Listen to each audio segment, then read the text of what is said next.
Hello, everybody, and welcome to Hallway Fights. This is our third episode, and we are starting our retrospective while we wait for Punisher to come out, which will be the next of the Marvel Netflix shows.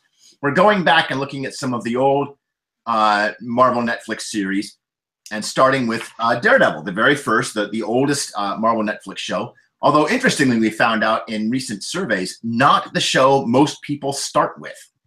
Most people start with Jessica Jones. But we will get to Jessica Jones, but we're going to spend a few episodes talking about Daredevil first. And I have an amazing roundtable of guests today. So if we can start off with the first on my little list here is Graham Scott. Say hey, Gray. Hi, how are you doing? Gray is a associate professor of English and an assistant director at Texas Women's University. I have to get that right. There you go. Yeah. Texas Women's University, and Gray is also a journalist and an editor who worked for community newspapers and business newspapers before he went back into grad school and became an English professor and started to run writing programs and all kinds of amazing stuff. So we're really grateful to have Gray here to help us get into Matt Murdock, to get into Ben Reilly. And Karen Page, yeah. And Karen Page, who becomes a sort of journalist by the end of the series. Right. Jenny Blenk. Hi. Did I say your last name right? Yes, you did. Jenny, pleasure to meet you. Welcome aboard. Jenny comes to us from Portland State University, where she took her MA in English literature and comic studies. And your sort of special focus, or one of your special focuses, because we all sort of ride a lot of horses and wear a lot of hats in this business, is disability studies and the portrayal of disabilities in media. Perfect. And so when I started to think about who could we get on to come and talk about Daredevil kind of in particular, and I thought, got to get somebody here to talk about the fact that he's blind and how the show portrays blindness. And the first few episodes of the show are really kind of focusing on, I mean, it opens with his accident, you know, and so his sort of super crip nature and how you want to deal with that. So thank you very much, Jenny, for joining us. Oh, thank you for having me. And Wallace Cleaves, another old friend of mine, a fellow University of California, Riverside alum. And Wallace teaches English at University of California, Riverside. And along with Gray, you run Ludus Ludorum, which is a website devoted to Dungeons and Dragons and RPG gaming. Welcome aboard, Wallace. Hello. Thanks for having me. Wallace is also one of our goat lords. So for those of you that know us from the Banff podcast, which is kind of one of our founding fathers and our spiritual partner here, we're slowly building out a D&D setting that we're publishing through our RPG Now, and that's called the Goatlands, and Wallace is our most recent addition to the Goat Lords. Well, guys, so maybe we should just sort of throw it open first and see what anybody has to say. We're talking about the first 4 episodes. If you remember, like, none of us had ever seen a Marvel television show before. You know, we didn't really know what to expect, and we get that amazing the opening sequence where we meet little Matt having just losing his sight. His father finds him, and then the music and the opening title credits, and we roll right into the show. And for the next 4 episodes, we kind of learn more about Matt, and we see him go through some early successes and early failures. And we finally, near the end of that run, meet Wilson Fisk, his great adversary, along with all the other supporting cast members, Foggy and Karen and Ben Reilly, and so on. So anybody want to start us off, like just overall thoughts about the show? No? Yeah, I think we're all being polite. Oh, go ahead, Gray. No, I just said I think we're all being polite and waiting for someone else to speak first. Ray, why don't you start us off? Oh, okay. I like watching the first 4 episodes of this particular series because they're so well done, and they kind of spoiled us for some of the other Marvel series. I think Jessica Jones held up well in comparison, but I don't know that they've ever beaten the titling, the opening credits for Daredevil for any of the Marvel shows. I think that one still's kind of the top opening credit sequence. The image of all the red they really show his. It's funny because they show his comic book costume. Right. In the opening credits, but it works because it's not his costume. It's just everything covered in red. Right. Yeah. Yeah. It took me a while of watching the opening credit sequences for all of the various shows to understand that not all of them, but at least the first few, are very much done as the point of view of the main character. So we see all of this stuff coding everything, and eventually we come to realize that's how Matt sees things. I think there's a sequence that is coming up that we haven't quite watched yet. And then Jessica Jones does that too, where we actually sort of look through her eyes and we see the city kind of through Jessica Jones's eyes. Right. I think the other thing that stood out for me watching these again was how much the opening sequences or the opening episodes of Daredevil benefited from having singular, interesting villains of the week. Oh, yeah. And that a lot of the other series have kind of not done that. There's been a critique. We'll get to this later when we get to, I think, Luke Cage. But you guys know Film Crit Hulk? Yeah. All caps. Yeah. Yeah. And Film Crit Hulk, he was watching Luke Cage when at one point he asks, have we forgotten how to do episodic television? In other words, have we gotten so used to binge watching that now we just make everything to be binged? And so we've forgotten how to do a 45-minute television show. Yeah. And the first 4 episodes of Daredevil are pretty tight. Yeah. Yeah, you can watch them singly. Yeah. Jenny, what do you think? Part of what I like about your observation about that he, in the credits or the opening scenes there, his costume's portrayed there, even though he hasn't been established as the superhero yet. I think that speaks a lot to the fact that this series was really marketed toward people who are already fans of comic books and of Daredevil in particular.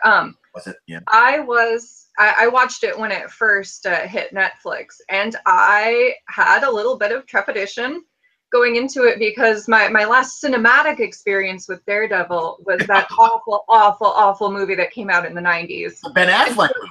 Oh my gosh. Yeah.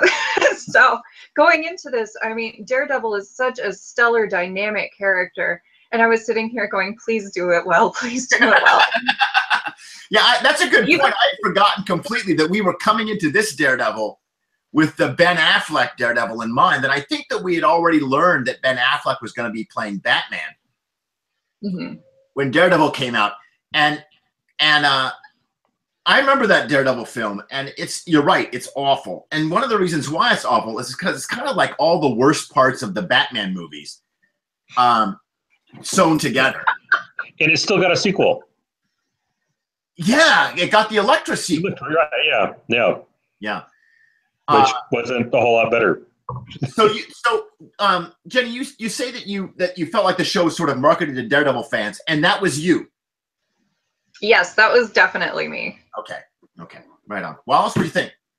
Well, I learned, I just revisited a lesson I should have said. I realized a long time ago. Don't talk after Greg, because he totally stole what I was doing. We share a brain, so this happens a lot to us. But we just ran into that this weekend. Yeah, I was exactly going to say. I hadn't realized until rewatching them how incredibly episodic they were, and how particularly the first episode was completely contained. I mean, I could have watched it and been done and been like, oh, that was a cool story. But it's also really smart, right? Because it ends with the kid getting kidnapped.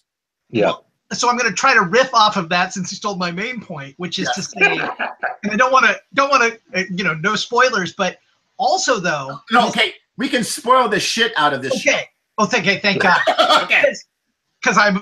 Because what really struck me is, okay, it's incredibly self-contained, yet it also was already setting up the Defenders. You have half, well, two-fifths of the hand in the first episode. Yeah. And that's like, that kind of blew me away, because of course I didn't realize that when I first saw it, and I'm thinking, wow. Well, now see, this is where I'm going to kind of quarrel with you, because you have a greater imagination for the grand plan than I do. I think that nobody knew what they were going to do in the Defenders when they started making this, because in my opinion, like Madame Gao let's talk about Madame Gao for a minute.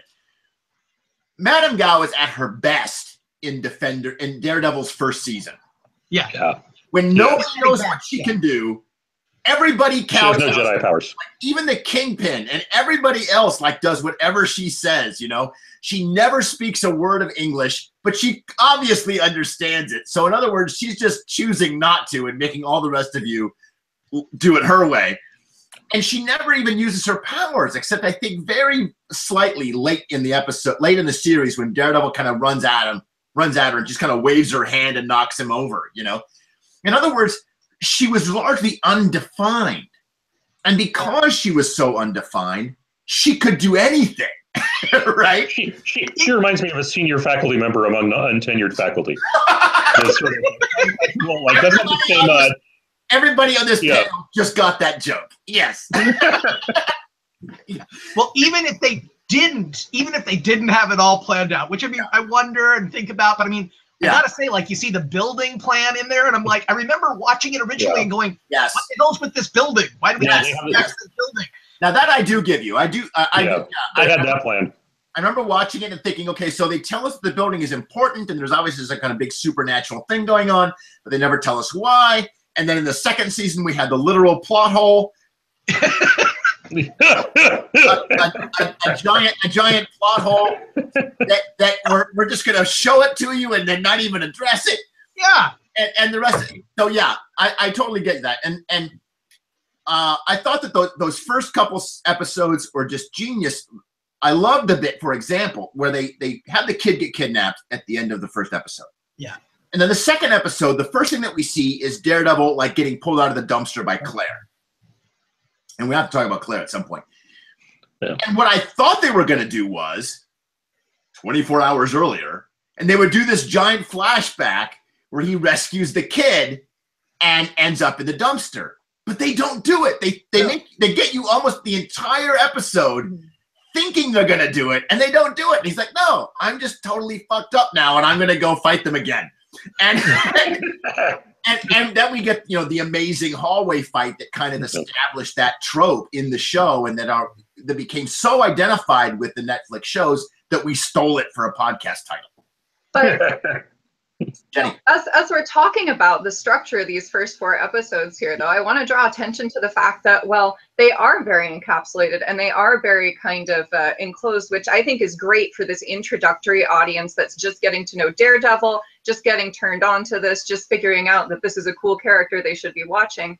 But with each episode, we see the cast expand and we see this larger picture of Hell's Kitchen start to take shape. So first, it's just Foggy and Matt. And then we expand to include Karen. And then we go broader and we meet Fisk, and you mentioned Madame Gao and all these other characters, and Ben, of course. So by the 4th episode, all of the main characters are in play here, but we haven't seen most of them even midway through episode 2. So that's part of the structure that I really found genius. Yeah, you're right. And I think it's gutsy too. I think it shows that I think it'd be very easy to kind of throw everything at the viewer in the first episode and kind of get everybody out there. And it requires a little bit of patience to say, you know what? No, let's just do Fisk as a voice on an intercom. And that even isn't in the first episode. In the first episode, all we get is, what's his sidekick's name? His Wesley. His lawyer, Wesley.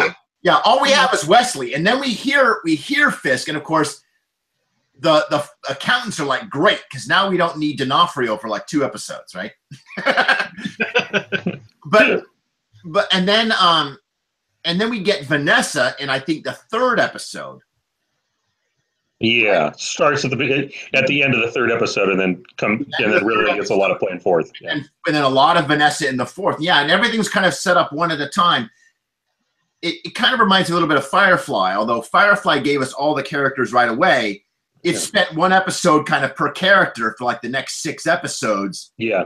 Just kind of dwelling on that character and really getting us to understand what made that character tick and what their story was. But Daredevil doesn't even do that. It just kind of lets us drop him in very slowly, which I agree is gutsy and also very smart. Jenny, since we've already got you here, can you kind of help us talk about your focus here? Because Daredevil is, more than anything else, what distinguishes him as a superhero is the fact that he is disabled, Mm-hmm. right? So, and that's what makes him different than all the other superheroes. That's what makes him not Batman, right? He's like blind Batman. Pretty much.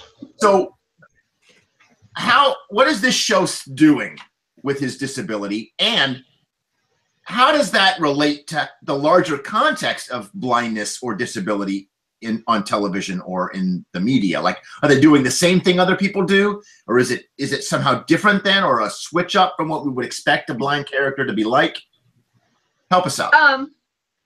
Yeah, well, I want to start out by first establishing in no uncertain terms that Daredevil is, while he's blind, he is not a character who is in any way made for the blind or visually impaired community. The fact of his blindness was in the original comics, like we're talking Stan Lee back 1960s, his blindness was a gimmick. I mean, essentially he was a knockoff Spider-Man with worse jokes, is what he started out as. Frank Miller's the one who really set him up to be this gritty, hardcore character who we see in Netflix. And Miller's heavily inspired by noir. Mm-hmm. and crime fiction, right? Yeah, exactly. And so that's really the Daredevil who we've come to know in pop culture and really identify with that superhero identity. So I noticed, and I didn't notice this the first time that I watched the show, I just really noticed it going back through rewatching it, but we don't really get as an audience an overt description of how his radar senses work, which is part of what points us back toward this was very much a show made for people who are already Daredevil fans. You get the cues that he's using his hearing, but you don't get any of this radar sense that he's famous for until like they meet Karen in the interview room and he listens for her heartbeat. And you get that fuzzy lens with her outline. But other than that, there's no real visual cues for his radar sense. Yeah, and they don't even they never call it radar sense. You can imagine writers feeling that was too comic booky, right? And if I'm thinking ahead now, I'm remembering the important sequence that we get with Stick later on in the show, where Stick kind of helps him to understand his powers. And they always phrase it as an increased ability in his other senses. They never phrase it as he's got a kind of supernatural radar power. To this non-reader, it comes across a lot more like sonar sense than radar sense. Yeah. Mm-hmm. And there are so many visual and auditory cues for that, especially when he concentrates on his hearing. Like in the courtroom scene or when he's trying to track the kidnapped boy. Yes. But they totally leave out his radar sense except for the hearing. And that, to me, was really problematic in scenes where, like, there was gunfire, or where at the end of where he's fighting in the rain and he can hear the chain moving to locate the guy, but somehow the rain didn't interfere with it. So good point. I love the character and I love the show, but again, from a deaf perspective, I'm not deaf, but I have a lot of problems still with how his abilities and their relation to his disability were portrayed. Right. That's one thing that. Sorry. I was going to say that's something, over the years that still needs some work. Yeah, I was going to say I really liked your point in that I hadn't really thought about it the way you had, but now that you're saying that, I'm thinking about like how he's really thrown off by the lack of heartbeat in some of the hand members later on in like season 2, but like he isn't troubled by anything that might deafen or overlap sounds, which is a really oddly designed weakness, and it's kind of peculiar. Yeah, we get scenes where he hears a lot of kind of overcrowding noises. Speaking of noises. On cue. That we get to scenes where he's hearing a bunch of noises from all around the city, and he has to sort of filter them out. And he spends some time trying to do that. but yeah, he doesn't have radar sense in the television show. I don't think. Yeah, as there's a wonderful blind artist named M. Sabine Rear, and as she put it, Daredevil is the least blind person who's ever hit pop culture. Yeah, right. Yeah. And your point that he's a blind character that's not made for blind audiences. He's a blind character made for those who can see. Mm-hmm. And this kind of reminds me of the Hawkeye series. Matt Fraction, Hawkeye. Yep. Fraction. Where he did the episode, the issue in which Hawkeye's deafness returns. Mm-hmm, number 19. Yeah, thank you, number 19. And where there's no word balloons, everything is done in sign language. And I remember how outraged a lot of fans were, because they're like, well, I don't understand anything anybody is saying. And Matt Fraction says, now you get it, don't you? That's the point, right? How interesting would it be to have a Daredevil comic that only blind people could read? And that's, yeah. That would be. Well, you'd have to do it in Braille, I guess. Potentially. I know there are other 3D art forms people have been working with, specifically geared toward in graphic medicine. There's a lot of push toward opening up accessibility for comics, which is really cool. So you get people experimenting with things like textures. Like, could you just outline a regular visual comic in like puff paint or some similar medium to make it legible to people who can't see? But I mean, we're talking about format. I mean, this whole show, I mean, it's a television show. It's fundamentally inaccessible to blind people, which doesn't make it a bad show. Right. Because I still love it, but it means we really need to think about who the actual audience is here. Now how is this kind of how the blind are typically portrayed on television and film? Are they doing it with a blind person here on this show than they would than other filmmakers have done? And again, since I'm a seeing person, I can only, talk about what I've observed and not what I've experienced. But there is this attitude of, you mentioned before, the super crip. Yeah. So either this is somebody who's doing amazing things that they, shouldn't be able to do because they're disabled, like, put your pants on or go to work every day or things like that. They're these people where, just for making themselves breakfast in the morning, people want to give them a ribbon. And it's like, a lot of the people in this community with whom I've interacted have, just been annoyed by this whole trope of inspiration porn here that's going on. So I think going back to the show, to me, from what I observed, the person who treats him most like a normal human being is Claire. I mean, when she first interacts with him, her attitude is, well, your pupils don't react to light and you're not freaking out, therefore you're blind. Right. Yeah, and of course you're right. Foggy and Karen treat him like a blind person, and he wants them to treat him like a blind person because that's his secret identity. And Claire doesn't have to deal with the secret identity. She already knows he's Daredevil. Mike, she calls him Mike at first. Yeah. And so he doesn't have to act blind. It seems Matt Murdock is performing blindness. Mm-hmm. Yeah. Is that right? And he does it for all the people around him so that everybody will think and treat him like he's blind. But like you quoted, he's the least blind person ever, right? But he performs blindness. He acts blind. Mm-hmm. Yeah. And I think a cool key to that is if you watch his glasses, I mean, those quintessential red glasses, is the moment he takes them off, that's really when he shifts personas into Daredevil. And when he puts them back on, blind Matt Murdock is really back. That's a Clark Kent Superman move, isn't it? Yeah. Mm-hmm. Well, I was actually already thinking Superman and Clark Kent because you were talking about how he's performing disability, and Superman performs mortality. And, especially in like the Christopher Reeve Superman, where he performs the nerd, right. The bumbling oath. Right. Yeah. We should note that when I threw out that word supercrip, of course, I got that from our mutual friend Jose Alaniz, who's a professor at University of Washington. Thank you. Yeah. And his book, Death and Disability in the Silver Age, I think. Did I get that title right?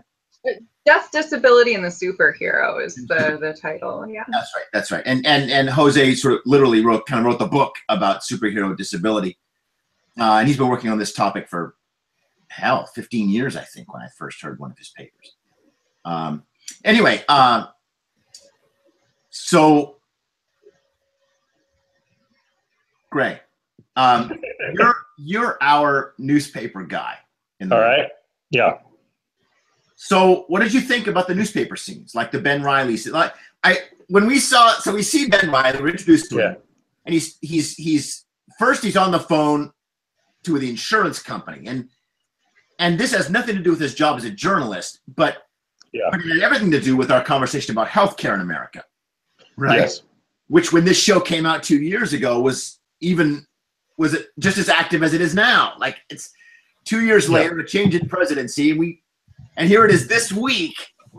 I'm reading all about the final Hail Mary attempt to repeal Obamacare, So it's like we can't get over this point. But then his editor comes in, and they had this long talk about ethics in journalism and whether or not we should be telling the truth versus writing stories that sell newspapers. And the boss has that great line: all of our old friends are making twice as much money working for blogs, writing in their underwear. Yeah. Right.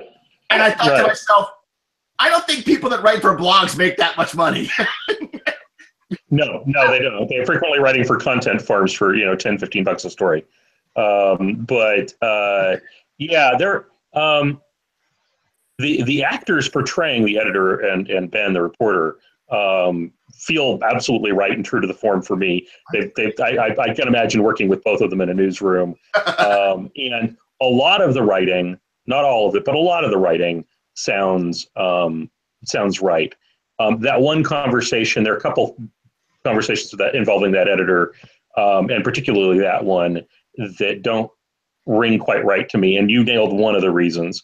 There's a couple other things, like the editor is acting like a piece on organized crime in the city wouldn't sell papers, and it absolutely would. Papers aren't running investigative journalism not because it wouldn't sell papers or no one's interested in it. It's because investigative reporting requires investment. In particular, like you're losing a staff member, a staff writer, to write all that, to work on that stuff, and it takes a long time. You're spending a lot more time per word developing those stories. And so while they're out chasing their investigative paper, they're not filling the paper with the subway line story. It's expensive. And so it becomes expensive because then you have to, you rely on freelance writers and their contributions, and they're paying them, or you've got a lot less content in the meantime, and they can't afford that. And so the whole conversation would have felt a lot more true to me if the argument hadn't been, no, I don't want you to do that story, but like, okay, you're gonna have to fit it in the margins because right now what we need is the subway, piece. We need this piece. We need this piece. Like, here's your stack of things to work on in the meantime. And yeah, I'd love to see the investigative piece when you can get around to producing it. But it's always going to fall into the margins and off to the side because it takes time, and that's time he could be spending on other things. And that story could have been told. I mean, it could have gone that way. Like, well, I can't. Yeah. It's going to take me 5 years to figure this out if I have to do it at my time. And his boss can be like, well, then I guess we wait 5 years for it. And Ben can be like, no. Right. And it's precisely this particular issue that's led to the creation and the spread of organizations like ProPublica, which are nonprofits that try to fund and subsidize investigative reporting. And so a lot of the investigative series these days are connected to organizations. Usually, one of the better ones and better known is ProPublica. But they're frequently being supported by these sort of nonprofit partnerships in order to try to keep those going. But we've lost a lot of the investigative reporting just because partly it's the loss of subscribers, and that's the obvious part. Yeah. But the real death blow was stuff like Craigslist, which killed classified advertising for newspapers, and that's That's why, you know, that they don't have the newspaper staff where they can afford to lose a reporter for a while to do. Now it seems like stuff. I just watched Spotlight not that long ago. Yeah. If those of you that haven't seen the film, it's about the Boston Globe's investigative reporting team where they sort of uncover the Catholic priest's pedophilia scandal, and the reporters that are on the Spotlight team are kind of like a special. They don't have to do all those daily stories. They just focus on these investigative reporting, but that's really unusual. They were really weird, like really rare. Yeah. And so it seems like unless you're on one of those big, high-profile newspapers that don't afford to do that, gone. Right. Yeah. In investigative pieces these days are either going to be freelance or nonprofit supported, generally. What do you have to say, Jenny? Yeah, I just had a quick question. I might be getting my Bens mixed up, but I thought Ben Urich was the one we were talking about here with Daredevil. I think Ben Reilly's from Spider-Man. Yes, you're right. You're right. You totally got me. Okay. Yes. Sorry, I was sitting here going. Yes, no, you're absolutely right. Ben, it's my own fault because I've been reading Ben Reilly's new comic lately, and I'm sorry. You're absolutely right. Ben Urich. And this is important because Ben Urich is a really great character with a long. Yeah. Didn't Miller create him? I don't know. I think Frank Miller created Ben Urich in that Daredevil run that he had. I remember we got issues narrated from Ben Urich's point of view, and I know that for those of since we already said we're going to spoil the hell out of the show, Ben does not live to see the end of the series, right? Yeah, which I'm still sad about. I know, me too. But what was funny was that while we were watching it, and then and it had just come out, and then Marvel announced the Sony deal to bring Spider-Man back into the Marvel universe, and the writers on Daredevil said, "Oops!" Like if we had known. Because Ben Urich, of course, writes for the Daily Bugle. Like he's a Spider-Man backup character as well as a Daredevil backup character. And if we had known that, if we had known we were going to have Spider-Man around, that Ben might have moved over into the Spider-Man movies, we wouldn't have killed him. Yeah. But we didn't know we were going to do that, so we whacked him, But yeah. Wallace, we've been steamrolling past you. Thoughts or comments on any of this stuff? No, I don't. I'm not a disability studies or journalist expert. And I was trying to think with what Gray said. What really got me there is that you actually. I was thinking, well, that's too tough to explain, and then you explained it in like 2 minutes.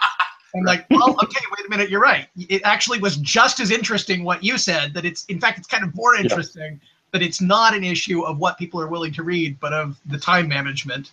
It's actually kind of more compelling. Go ahead and do it, but do it on your own time. It's resource heavy. Yeah. That's we already know he's spending all this time on the phone trying to get his wife treatment. It would actually, exactly. That's my point. It would work better actually with his character being overstressed with the wife, and it's actually more compelling, and then makes his heroism in doing it anyway more compelling.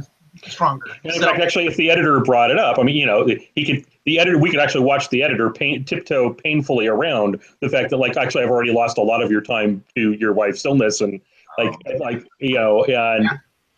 as much as I'm sympathetic to that, like, I really need these stories covered, but yeah, that's. So we brought up Claire already, but only very briefly, and I'm curious what anybody. I mean, I don't think we understood in Daredevil that she would become the thread that brings all the characters together.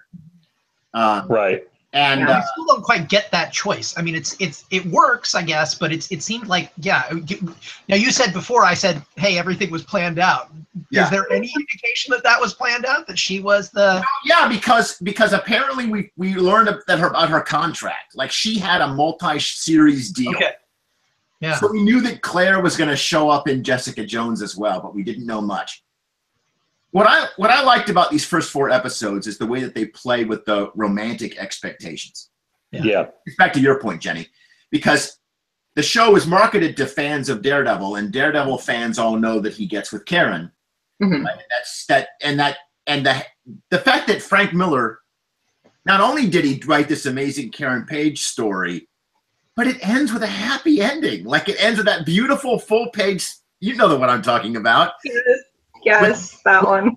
With Matt and Karen walking hand in hand, arm in arm down the streets of Hell's Kitchen with the biggest, goofiest smiles on their faces. And like, it's going to be okay. And you can hear the little birds chirping, and it's like the music rises and this, and the show.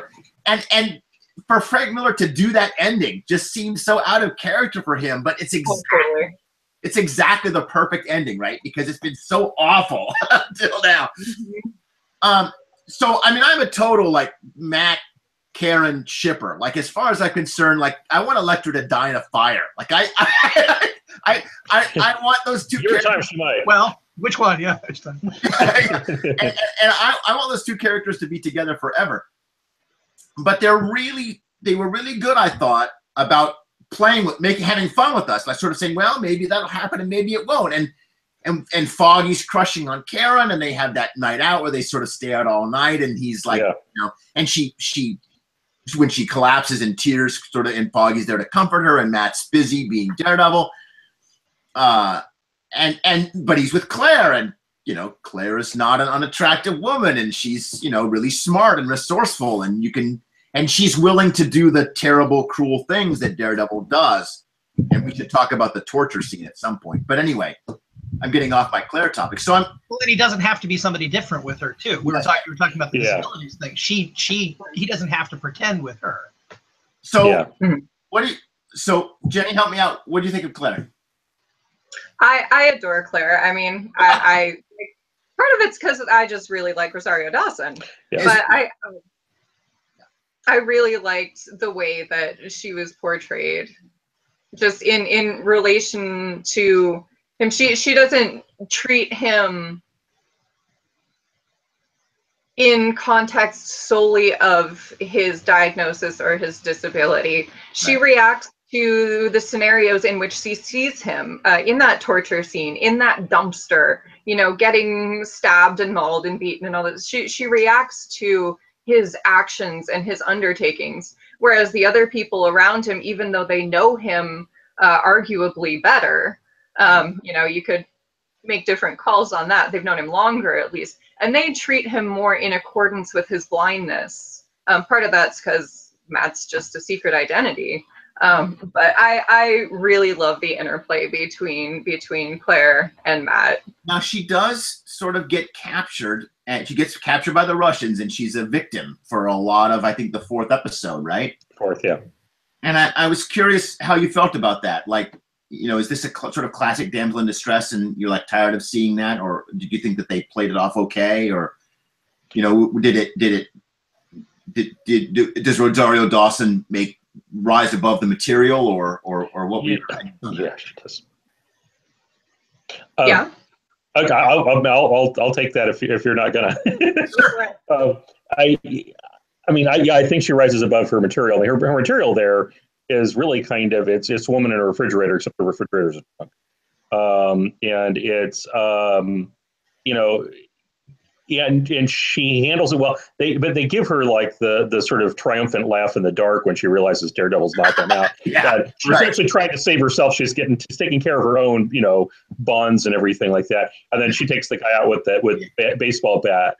And so they've established that even though she happened to have been abducted in this particular instance, that the later versions of Claire we see where she fights back and is trying their best to try to duel people who are more competent than she is, that like she's a fighter, and they've established that at this point. What I like though is that she never becomes physically heroic, really, and that I like that.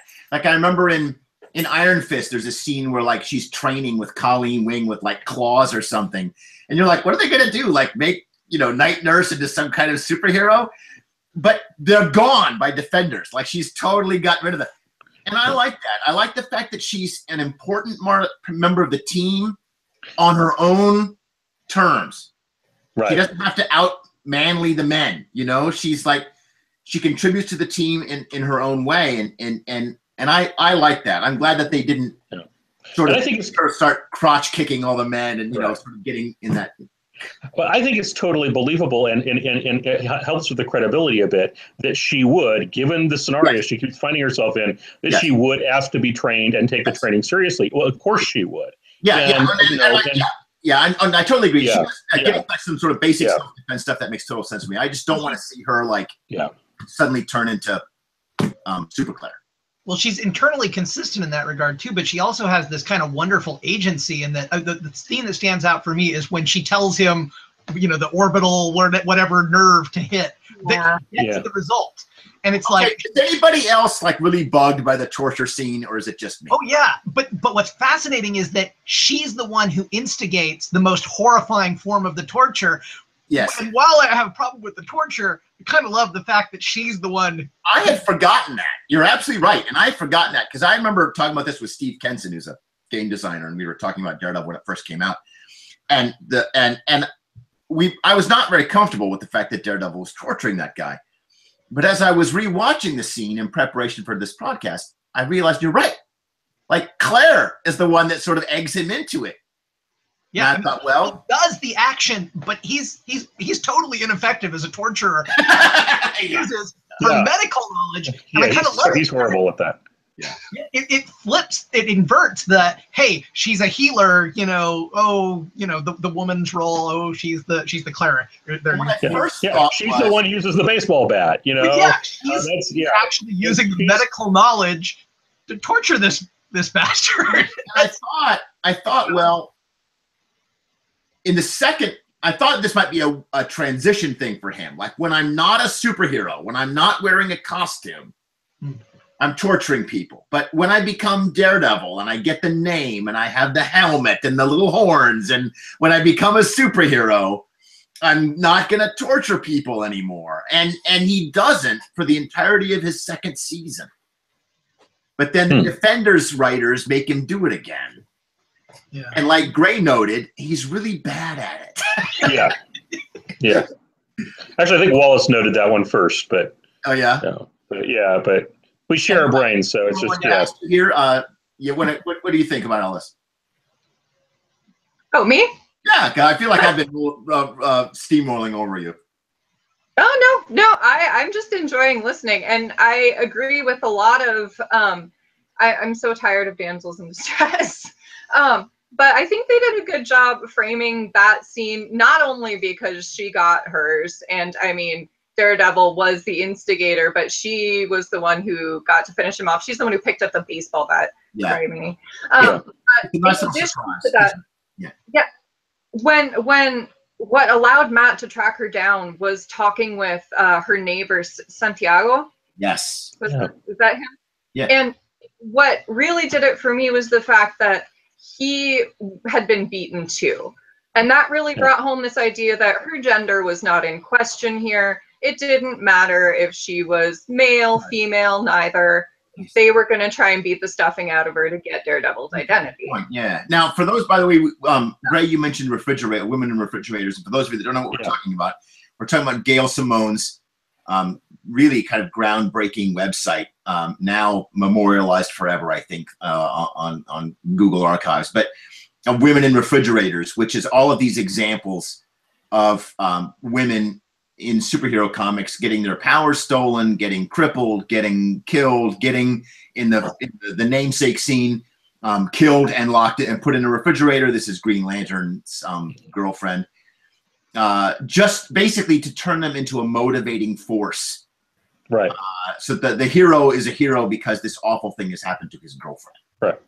And it's become even back then, that website's got to be 20 years old now.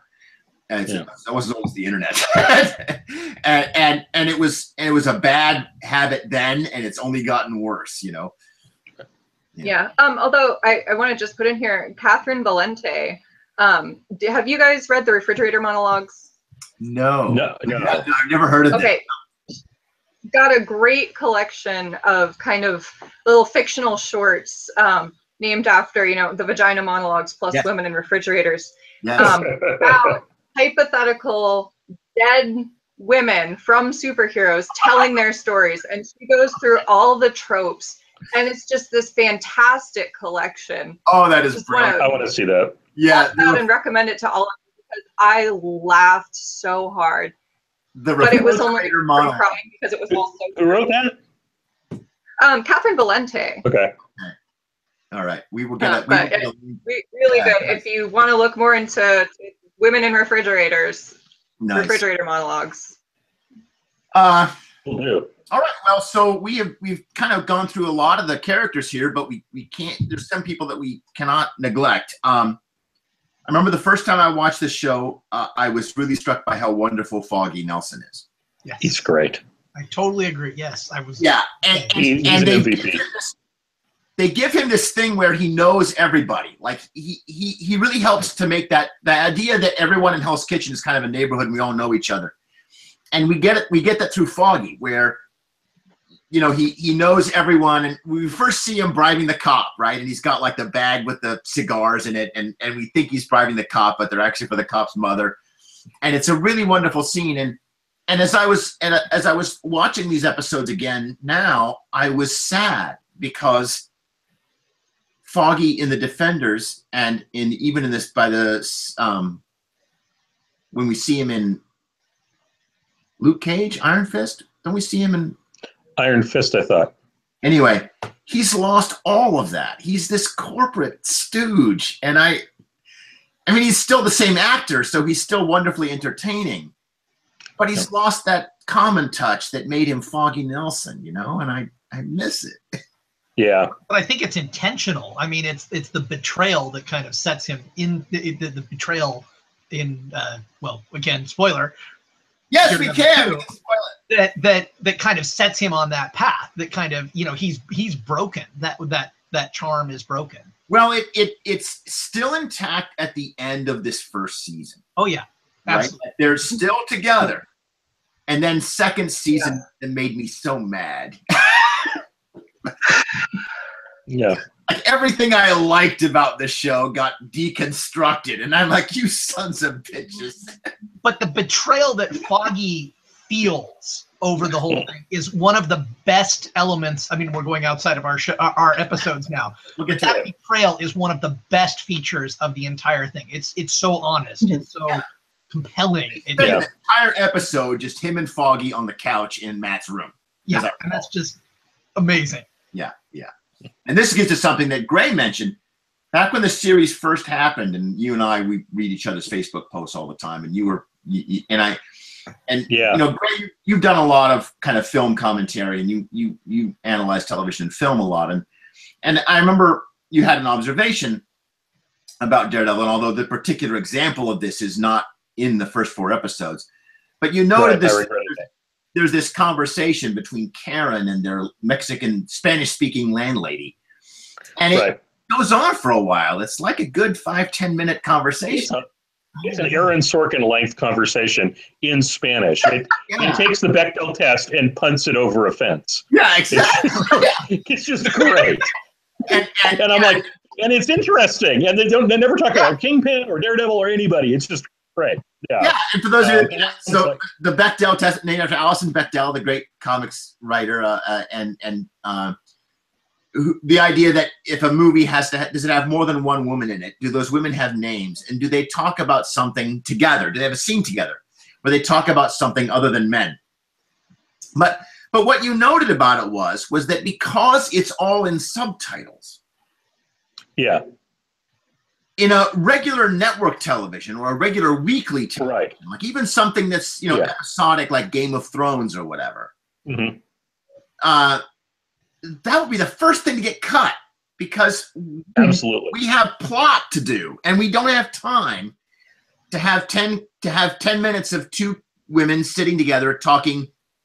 That's all good so far, but talking in Spanish, right? Like who's gonna watch about what's going on in the rental property? Yeah, exactly. Yeah, with the landlords. Yeah, but because it's a binge watch show, because they dump all 13 episodes on you at once, they've got you. You've sunk so much time into that show already. Your investment costs are so high that you're not going to turn off the show, and you're not even going to fast forward through it. You're going to watch this all 10 minutes, and you're going to like scene. Yeah, what I love about that scene is it shows you what writers do when they actually like when the brakes are taken off and when the training wheels are taken off and they get to do what they really want to do. Yeah. And that's the kind of scene that writers will produce. They're normally not allowed to do it. Yeah. That's the kind of stuff they know is going to get cut before they even start writing the scene. And so then they don't write them.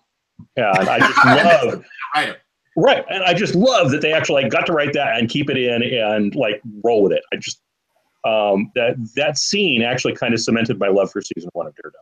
Yeah. And for me, at least, scenes like that are part of what make a lot of the characters more identifiable and more personable, is because we see them when they're not, punching Russians or, saving children or things like that. Yeah. We see them at home, vulnerable, talking about what's for dinner and, whose dog pooped on the lawn. Yeah. Yeah. What's the name of the actress who plays Karen Page? She's from True Blood, yeah. She's in True Blood, yeah. But I have never watched remember. True Blood, so this is my first exposure to her, really. And, Yeah.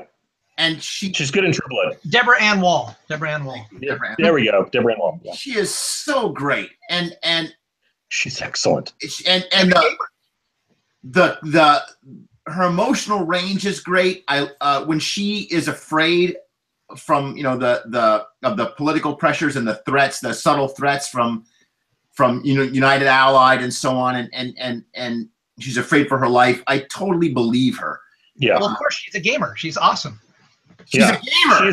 She is a gamer. Oh, yeah. Yeah. Pretty. No wonder I'm crushing so hard. Oh yeah, she's it's kind of been all over that she's made the whole cast play, campaigns with her. She's a really dedicated gamer. Yeah. Well, now I have to get her on the show. Yes, you do. Absolutely. Oh, yeah. I expect it. Anyway, but in her sort of love and she solidified Karen Page for me, and I never want anybody else to ever play that character. She's right. I could watch Karen and Matt like sitting at a table drinking espresso for an hour. I would watch that show. Yeah, me too. All right, so I wanted to say one of the things that I really like about what Deborah Ann Wall is doing with that character is that like she's got this whole sort of personal campaign to try to figure out what happened with Union Allied construction and all that kind of stuff. And so she's like she's on this sort of personal quest, personal mission thing that really a lot of the selling of that motivation is left to the actress. It's not written into the dialogue as much as it often is in a lot of these kinds of stories.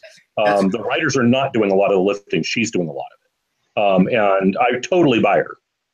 And that sounds to me like it could be either a mistake, the writers. No, I think they've just been, It could be like, let's pull back and let the actress carry this because we got other things we got to do. So I think it's the latter.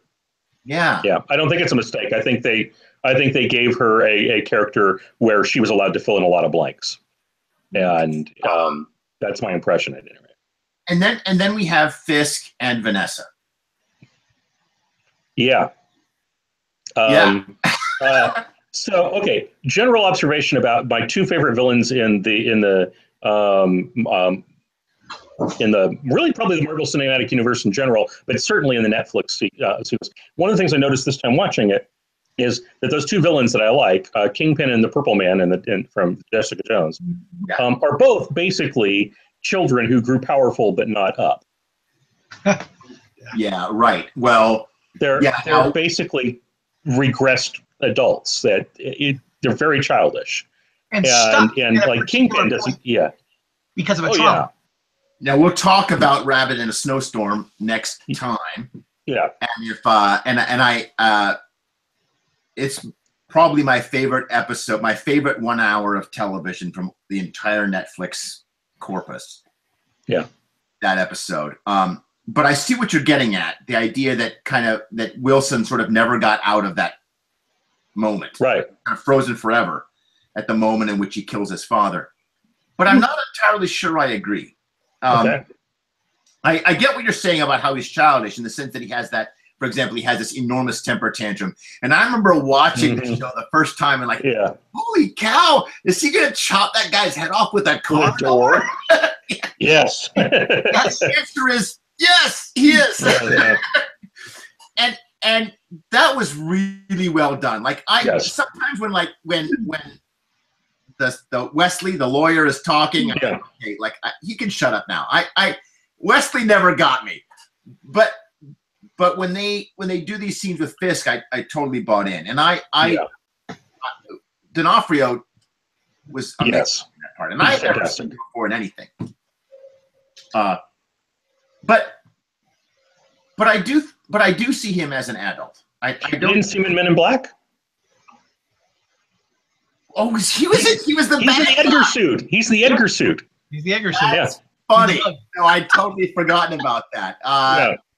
He's the alien guy. Yeah. That's hilarious. No, I'd totally forgotten that was him. He is such a good actor that I frequently do not realize it's him when I'm watching him. Oh, wow. Then, he transforms, All right, well, there you go. Yeah. But, Jenny, as we're talking here about Fisk and this idea of whether he's still a child, whether he's still adult, if he's grown up or just more powerful. I want to observe here, and again, this is from a disability studies perspective, but a lot of his behavior is kind of coded towards a lot of people who are on the autism spectrum, the same sort of things you get there. And I know there's a big fan theory, at least, that he is autistic. Really? I've heard it float around a few times, but it is kind of an interesting thing to bring into the conversation here, where we see multiple takes. Is he being, childish? Is he actually an adult? Where do these behaviors and tics of his actually come from? Is it all trauma related? Is it a question of a developmental disorder? Is he on the spectrum? So that's something I just kind of wanted to toss into the mix. That's interesting, because this does not happen in comics, but in television and film, there is an exaggerated obsession in the writers that write these films to make the villain a kind of mirror image of the hero. Yeah. And this happens so much in television and film that we think it's everywhere. But as Jenny, you read a bunch of comics, you know that this is actually the exception in comics rather than the norm. There's a lot of heroes and villains who are not at all similar. But when you make a movie out of them, the first thing that you do is you try to have the hero and the villain be these kind of mirror images of each other. And this goes all the way back to, I believe, the Tim Burton Batman film, where Batman and the Joker actually get into an argument over who made who first. Because that's not in Superman, really, unless you want to count Lex Luthor having no powers as being the complete opposite of Superman, who has all the powers. But anyway, so that would fit. If Kingpin is autistic, then he would be a disabled villain with a disabled hero. And the disability is different, of course, but they would both be disabled in a different way. They would. There's a bunch of other ways that they mirror each other. The idea that they both grew up in Hell's Kitchen, that they both want to make the city a better place. They quote each other in the episode, saying, "I just want to make this city a better place." And I find that really interesting too, because there's a lot. I had a educational remediation practice, worked with autistic, really high functioning autistic kids for a long time. And one of the most successful kind of paths with that is to, and this was a line I used all the time, autism can also be a superpower. There's things that you can do that other people cannot do. Turn those what other people see as liabilities into advantages, which is exactly what Daredevil does, right? The absolute focus that somebody who has high functioning autism can apply is like a superpower. It is, and Fisk is so deliberate and so logical, and everything is so regimented. Yeah. I mean, look at the way he takes down all these different other competing lines of industry, as it were. Look at how he approaches all of them, even in his calculated approach to Madame Gao and not challenging her. Yes. He is. I mean, there's a reason he is a supervillain. He is just incredible. And his obsession with routine, for example, like we will see later. I have not heard this idea before, but I totally buy it. The television portrayal of Fisk, not necessarily the comics versions, which have changed all over, but that this version of Fisk is autistic. I totally buy that. Anyway. Yeah, I do too. And of course, now we start getting into areas of this conflation with disability and evil. So that's another thing that we kind of get into murky waters there. So I just want to caution against that too. Sorry. I was going to say you can always try to counterbalance that a bit by bringing in Drax the Destroyer, which I remember there was a lot of press about autistic children identifying with Drax as seeing him as kind of seeing him as one of them. Because he's so little. And really, like, finally, there's a version of me on screen, you know. And so we just put Drax and Fisk in a room, and this kind of it's a little bit off our bailiwick, but Guardians of the Galaxy is kind of filled with characters like that. I mean, Rocket shows a lot of signs of disability in his sort of post-traumatic recovery from being forcibly operated on multiple times, right? But well, so and that leaves us with Vanessa and the kind of good woman that's going to save Fisk, and of course we eventually realize that no, she's just she's going to love him despite the fact that he's an evil guy, right? But she does look like she's going to be a redeeming factor initially. Does at first, and it looks like if she had wanted to be, he would have gone that route with her, and but she didn't want to be. So she sets him up to keep going the other direction. But and that great scene where he kills the Russian guy, you embarrassed me in front of her. And I can see where the idea that he has this sort of bottled up childish rages, I can see where that's coming from. I do. One of the things I like about particularly the first 4 episodes, and you can see it in the setup for that whole scene, is that everything is totally earned in the way that they wrote up the characters and set everything up. Like, before he does what he does, how much trouble that guy is in and why. And you can read it. You can read the scene better than the character himself does, That's right. And that happens when they're writing the characters in consistent trajectories and there's still room for surprises. Like, I didn't, at the first time I watched it, I didn't know he was going to use a car door to do it. Right. I didn't know. I also didn't know if he was going to kill him or just like hurt him or something. But so there was still room for surprise.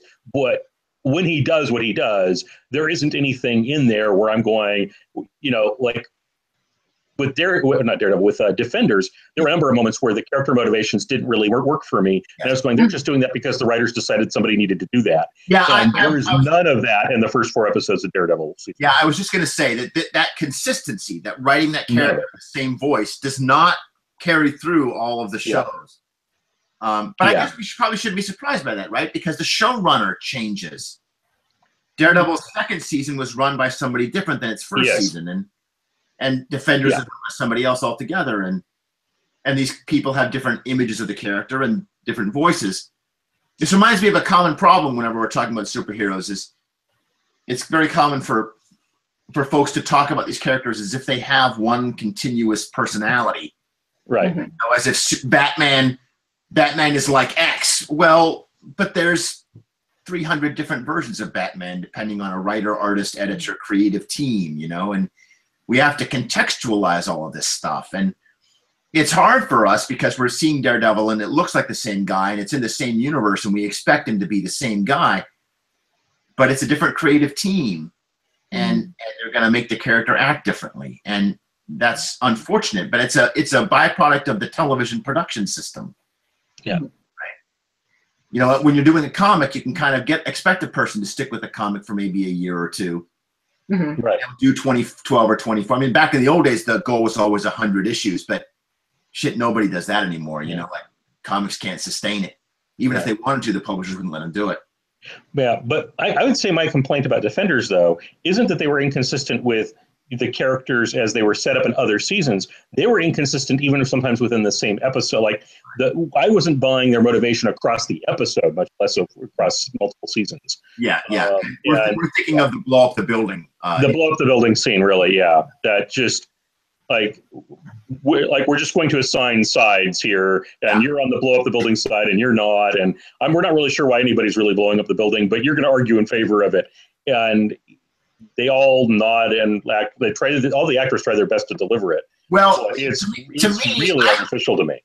It was artificial, and yet to me, it looked like every role playing group I've ever been in. So, well, that's because every role playing group you're ever in, it does want to blow up the castle. So, I never agree. I've got a 4-hour adventure plan, and they spend an hour debating whether or not they should camp now or wait until they do another room. Right, debating the marching order. Yeah, exactly. All right. Well, thank you guys, all of you. We had a really great conversation, and I'm deeply in debt to all of you. Jenny Blenk, thanks for coming to us all the way from Oregon, and Wallace and Gray. Gray, you're in Texas. Wallace, you're in California. So we have a diverse cast. Thank you all for making the time and joining us here tonight. Thank you. Pleasure. All right. Well, and to those of you that are listening, we're going to come back and we're going to follow up with the middle of Daredevil's first season, the next 4 episodes, where we'll talk about that amazing Wilson Fisk Kingpin episode, and where a bunch of other things we talked about today will also show up, including the long 10-minute conversation about rental properties.